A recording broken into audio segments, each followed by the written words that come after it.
Zdravo svima i dobrodošli u još jedan video. Danas se bavimo jednom veoma složenom i često kontroverznom temom iz naše istorije, četničkim pokretom.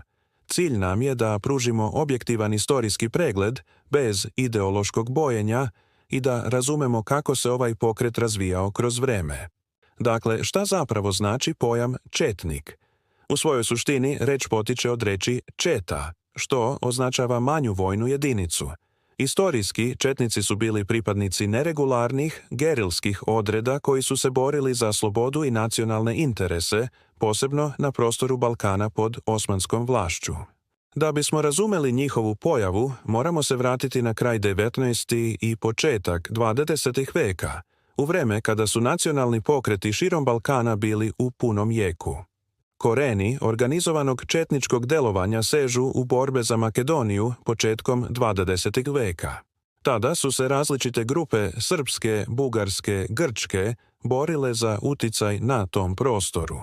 Srpski četnici, predvođeni hrabrim vojvodama, sticali su iskustvo u gerilskom ratovanju koje će im kasnije biti od ogromnog značaja.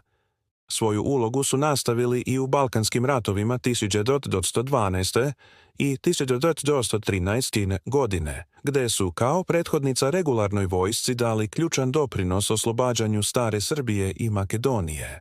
U Prvom svetskom ratu njihove jedinice su bile kičma otpora tokom austro-ugarske okupacije, organizujući ustanke i održavajući duh slobode. Međutim, priča postaje znatno kompleksnija u 20. veku, a posebno tokom Drugog svjetskog rata. Tada se pod nazivom četnici pojavljuje više različitih formacija.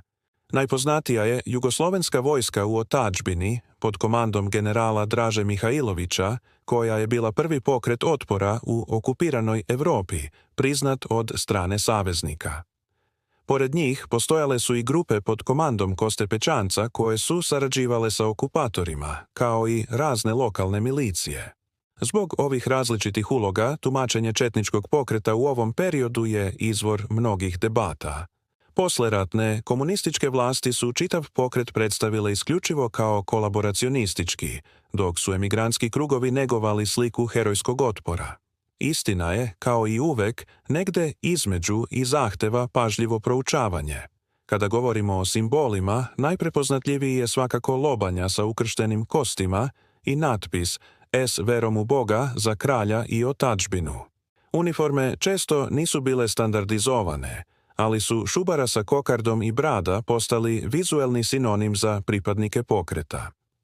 Organizaciona struktura je zavisila od perioda, od malih nezavisnih četa do složene vojne hijerarhije tokom Drugog svjetskog rata sa korpusima i brigadama.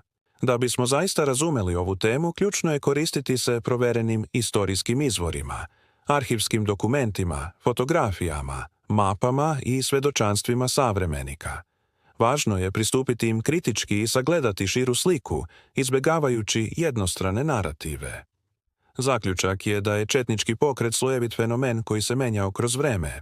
Od oslobodilačkih gerilaca s početka 20. veka do kompleksne i podeljene uloge u Drugom svjetskom ratu.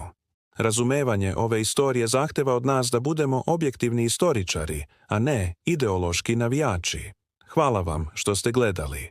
Ako vam se svideo ovaj pristup i